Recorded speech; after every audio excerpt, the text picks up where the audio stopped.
നിങ്ങൾ നിസ്കാരം നിലനിർത്തുമ്പോഴെല്ലാം ഞാൻ നിങ്ങളോടൊപ്പം ഉണ്ടാകും. നിസ്കാരത്തിന്റെ കാര്യത്തിൽ ശ്രദ്ധിച്ചു, നിസ്കാരത്തിന്റെ കാര്യത്തിൽ ശ്രദ്ധിക്കാത്ത, നിസ്കാരം അവഗണിക്കുന്ന ഒരു സമൂഹത്തിന് അല്ലാഹുവിന്റെ കാവൽ പ്രതീക്ഷിക്കേണ്ടതേ ഇല്ല എന്ന് അല്ലാഹു അസ്സ വജൽ. ഒന്നുകൂടെ കേൾക്കണം. നിസ്കാരത്തിന്റെ കാര്യം പരിഗണിക്കാത്ത ഒരു സമൂഹത്തിന് അല്ലാഹുവിന്റെ കാവൽ പ്രതീക്ഷിക്കുകയേ ചെയ്യേണ്ടതില്ല. മഹാനായ നബിയുനാ മുഹമ്മദ് മുസ്തഫ സല്ലല്ലാഹു അലൈഹി വസല്ലം തങ്ങളോട് അല്ലാഹു പഠിപ്പിക്കുകയാണ്, അല്ലാഹുവിന്റെ കാവലും സംരക്ഷണവും ഈ ഉമ്മത്തിനുണ്ടാകണോ, അവർ നിസ്കാരത്തിന്റെ കാര്യത്തിൽ ബദ്ധശ്രദ്ധരാവണം. ഇമാം മുസ്ലിം റളിയല്ലാഹു അൻഹു ഉദ്ധരിച്ച ഹദീസാണ്, കേൾക്കണം. ഹബീബായ നബിയുനാ മുഹമ്മദ് മുസ്തഫ സല്ലല്ലാഹു അലൈഹി വസല്ലം തങ്ങൾ പറഞ്ഞു, മൻ സല്ല സുബ്ഹ, കേൾക്കണട്ടോ, മൻ സല്ല സുബ്ഹ, ഒരാൾ സുബഹി നമസ്കാരം നിർവഹിച്ചാൽ, ഖളാ ആകാതെ നേരത്തിന് എഴുന്നേറ്റ് ഒരാൾ സുബഹി നമസ്കാരം കൃത്യമായും ഭംഗിയായും നിസ്കരിച്ചാൽ, ഫഹുവ ഫീ ദിമ്മത്തില്ലാഹ്, അവന്റെ ഉത്തരവാദിത്വം അല്ലാഹു ഏറ്റെടുത്തു. ഫഹുവ ഫീ ദിമ്മത്തില്ലാഹ്, അവൻ അല്ലാഹുവിന്റെ ഉത്തരവാദിത്വത്തിലാണ്. സാധാരണ അറബി ഭാഷയിൽ പറയാറുണ്ട് ഹുവ ഫീ ദിമ്മത്തി, അവൻ എന്റെ ഉത്തരവാദിത്വത്തിലാണെന്ന് പറഞ്ഞാൽ അവന് ഞാൻ കാവലാണ്, അവന്റെ സംരക്ഷണം ഞാൻ ഏറ്റെടുത്തു എന്നാണ്.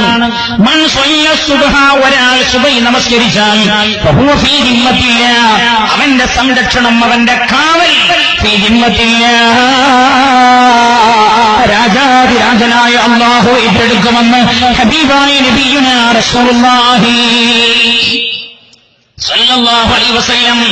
രാത്രി മുഴുവൻ ഉറക്കൊഴിച്ച് തെണ്ടി നടക്കുകയും രാത്രി മുഴുവൻ ഉറക്കടിച്ച് കളിച്ചു നടക്കുകയും സുബഹിയോടനുബന്ധിച്ച് നിന്ന് കിടമുറങ്ങി സുബഹി നഷ്ടപ്പെടുത്തുകയും ചെയ്യുന്ന ഒരു സമൂഹമാണ് മുസ്ലിം ഉമ്മത്തെങ്കിൽ ആ ഉമ്മത്തിന് എവിടെ നിന്ന് അല്ലാഹുവിന്റെ കാവൽ ലഭിക്കുവാനാണ്?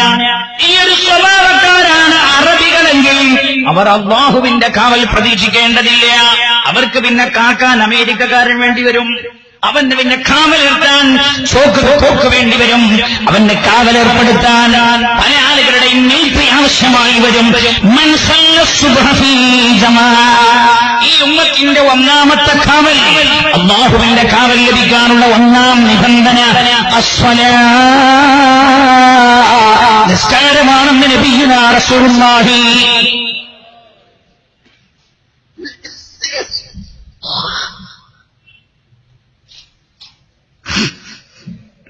ജലദോഷം പിടിച്ചോണ്ട് ഈ തലപ്പാവ് കെട്ടിയിട്ട് വിയർത്തിട്ട് തലപ്പാവ് അയച്ചു വെച്ചിട്ട് വയല് പറഞ്ഞാൽ ഒരു റാഹത്താവില്ല, രണ്ടും വലിയ ബുദ്ധിമുട്ടാണ്. പിന്നെ കാലാവസ്ഥ തണുപ്പുവാണല്ലോ, അതൊക്കെ തടസ്സാവും. അല്ലാഹു എളുപ്പമാക്കി തരട്ടെ, അല്ലാഹു എളുപ്പമാക്കി തരട്ടെ. ഇന്നലെ വിയർത്തിട്ട് വിയർപ്പിറങ്ങിയിട്ട് ജലദോഷം പിടിച്ച, നല്ലോണം ജലദോഷം പിടിച്ചാൽ ആളെ മാറ്റേണ്ടി വരും. അല്ലാഹു നമ്മളെ കബൂൽ ചെയ്യട്ടെ, രോഗങ്ങൾ അല്ലാഹു സുഖപ്പെടുത്തി തരട്ടെ. ജലത്തിന്റെ ദോഷം നല്ലതാണ്, വേറെ കുറെ രോഗം ഇല്ലാതാവും. അപ്പൊ ഒന്നാമത്തെ നിബന്ധന നിസ്കാരമാണ്, സുബൈ നിസ്കാരം. സുബൈ നിസ്കരിക്കാത്തൊരു കൗമിന് അല്ലാഹുവിന്റെ കാവലുണ്ടാവില്ല. സുബൈ നിസ്കരിക്കാതെ കിടന്നുറങ്ങുന്ന വീട്ടുകാരനാണോ ആ വീട്ടുകാരന് അല്ലാഹുവിന്റെ കാവലുണ്ടാവില്ല. ഉമ്മ സുബൈ നമസ്കാരം കൃത്യമായി പാലിക്കാത്ത വീടാണോ ആ വീട്ടിലേക്ക് റബ്ബിന്റെ കാവലില്ല, മാറാ രോഗങ്ങൾ കയറി വരാനുള്ള സാധ്യത വളരെ ഏറെയാണ്. ആരാ പഠിപ്പിക്കുന്നത്? വിശുദ്ധ ഖുർആൻ. പ്രിയമുള്ള ചെറുപ്പക്കാരെ, സുബൈ നമസ്കാരത്തിൽ ശ്രദ്ധിക്കാത്ത ആളുകളാണോ അല്ലാഹുവിനെ അവരെ സംരക്ഷിക്കേണ്ട യാതൊരു ഉത്തരവാദിത്വവും ഇല്ല എന്ന് ഹബീബായ നബിയുനാ റസൂലുള്ളാഹി. എന്നിട്ട് ഈ ഹദീസിന്റെ രണ്ടാം ഭാഗം എങ്ങനെ അറിയാം? ഫലാ യത്ലുബന്നല്ലാഹു, അങ്ങനെ തന്നെ റസൂലുള്ളാഹി പറയാണ്, മൻ സല്ല സുബ്ഹ ഫീ റുഹൂബി ദിമ്മത്തില്ലാഹ്, സുബൈ ഒരാൾ നമസ്കരിച്ചാൽ അയാളുടെ ഉത്തരവാദിത്തം അല്ലാഹു ഏറ്റെടുക്കും. വന്നുറ ഇബ്ന ആദം, അതുകൊണ്ട് മനുഷ്യ നീ ചിന്തിക്കണം, ലാ യത്ലുബന്നകല്ലാഹു മിൻ ദിമ്മതിഹി ബിശൈഇൻ, അല്ലാഹു നിന്റെ സംരക്ഷണം നിന്നിലേക്ക് തന്നെ ഏൽപ്പിക്കാതിരിക്കാൻ നീ ശ്രദ്ധിക്കണേ. അള്ളാഹ് നമ്മളെ സംരക്ഷിക്കേണ്ട ചുമതല നമ്മളെ തന്നെ ഏൽപ്പിച്ച നടക്കൂല. വളരെ ഗൗരവത്തിലാണ് ആ സംസാരം. ഹബീബായി നബിയുനാ മുഹമ്മദ് മുസ്തഫ 2022 വേണ്ടി ഒരുങ്ങുമ്പോൾ നമ്മൾ ചെയ്യേണ്ടത് 2022 വേണ്ടി രാജ്യത്തെ ഒരുക്കുമ്പോൾ നമ്മൾ ആലോചിക്കേണ്ടത് രാജ്യത്തിന്റെ സംരക്ഷണം ലോകത്തിന്റെ പിന്തുണ ലഭിക്കുന്നതിലല്ല,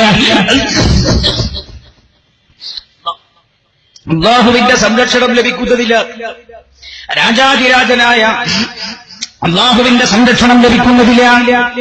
അതിന് പെട്ടുണ്ട് അതിന് വേണ്ട ഒന്നാം നിബന്ധന നമസ്കാരം. മഹാനായ നബിയുനാ മുഹമ്മദ് മുസ്തഫ. രണ്ടാമത്തത് വേഗം ശ്രദ്ധിച്ചോളൂ, ഒരുപാട് കാര്യം സംസാരിക്കാറുണ്ട് ഈ വിഷയത്തിലുണ്ട്. വേഗം ഒന്നോ രണ്ടോ ഹദീസൊക്കെ ഓരോ വിഷയത്തിൽ പറയും.